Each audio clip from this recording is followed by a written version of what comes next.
Hello everyone, I am श्रुति गुप्ता और आज के वीडियो में हम 8086 माइक्रो प्रोसेसर के इनपुट आउटपुट इंटरफेस को समझने वाले हैं। तो सबसे पहले अगर हम इंटरफेस की बात करें तो इंटरफेस क्या होता है। अगर हम दो अलग-अलग कंपोनेंट्स को आपस में कम्युनिकेट कराना चाहें तो हमें कोई ना कोई इंटरफेस प्रोवाइड करना होगा। तो हमारे कंप्यूटर सिस्टम में भी बहुत सारे इनपुट आउटपुट डिवाइसेस होते हैं, प्रोसेसर होता है और ये इनपुट आउटपुट डिवाइसेस प्रोसेसर से कम्युनिकेट करते हैं, इनपुट प्रोवाइड करते हैं या आउटपुट लेते हैं। तो इस केस में हमें कोई ना कोई इंटरफेस चाहिए जो प्रोसेसर और इनपुट आउटपुट डिवाइसेस के बीच कम्युनिकेट कर सके।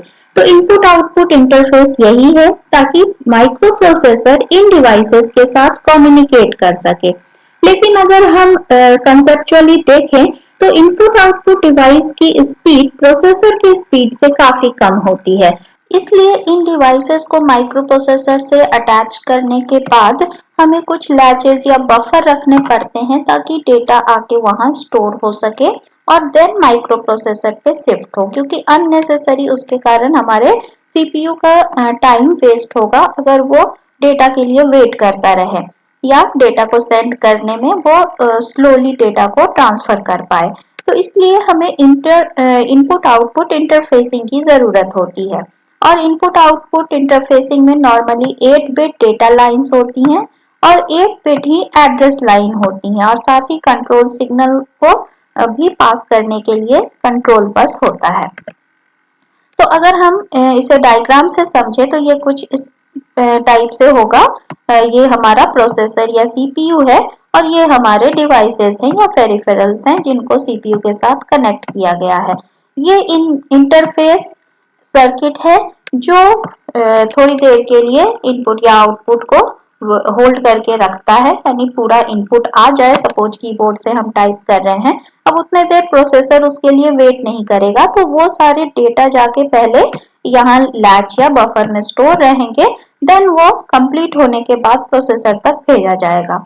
और इसके लिए हेल्प लेते हैं हम data bus, address bus and control bus का। और इसमें डेटा लाइन से हम डेटा को पास करते हैं, एड्रेस लाइन से एड्रेस पास करते हैं और कंट्रोल सिग्नल ये बताता है कि उस डेटा का करना क्या है। इसके साथ ही साथ एक और रीजन होता है जिसके कारण हमें इंटरफेस की जरूरत होती है। एक तो होता है स्पीड, स्पीड को मिसमैच रहता है processor and input output device का। दूसरा एक और रीजन है कि जितने भी हमारे इनपुट डिवाइसेस हैं वो इलेक्ट्रोमैकेनिकल डिवाइसेस हैं, जबकि हमारा प्रोसेसर इलेक्ट्रॉनिक डिवाइस है। तो दोनों को मैच करने के लिए भी हमें इंटरफेस की जरूरत होती है। तो इस तरह इनपुट आउटपुट इंटरफेस के थ्रू इनपुट आउटपुट डिवाइसेस और माइक्रो प्रोसेसर के बीच डेटा ट्रांसफर हो सकता है। और अगर यह डेटा 8 बिट्स के ग्रुप में हो, डेटा बस के थ्रू हम 8 बिट्स डेटा को एक साथ सेंड करें तो ये पैरेलल इनपुट आउटपुट होता है।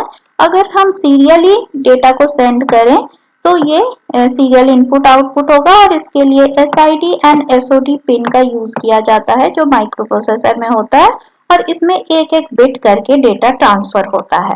और इन प्रोसेसर के आर्किटेक्चर में इनपुट आउटपुट और मेमोरी के लिए अलग अलग एड्रेस स्पेस जनरेट किए जाते हैं। जैसे मेमोरी का एड्रेस स्पेस हम जानते हैं कि 8086 प्रोसेसर का मेमोरी स्पेस 1 MB का होता है और इसकी एड्रेसिंग इससे 0000 से FFFFF तक होती है, जबकि input output addressing space 64 KB का हो सकता है जो 0000 से FFFF तक ही हो सकता है।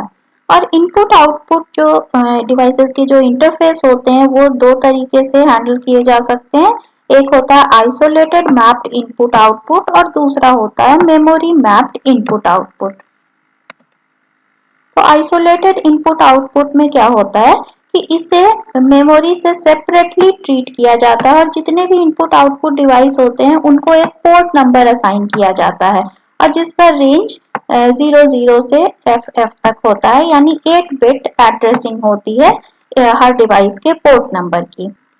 और प्रोग्राम में जब इन या आउट इंस्ट्रक्शन दिया जाता है तब जाके यूजर इन डिवाइसेस को एक्सेस कर पाता है।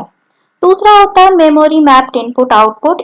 जिसमें किसी भी इनपुट आउटपुट डिवाइस को as a memory location treat किया जाता है और इसको 16 बिट एड्रेस असाइन किया जाता है, जैसे हम मेमोरी में करते हैं।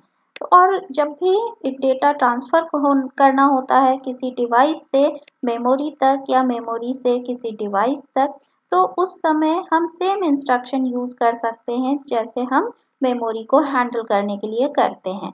तो इसमें इनपुट आउटपुट डिवाइस को भी as a memory location treat किया जाता है जहां से डेटा ट्रांसफर किया जा सकता है, और ये इनपुट आउटपुट इंटरफेस के थ्रू होता है।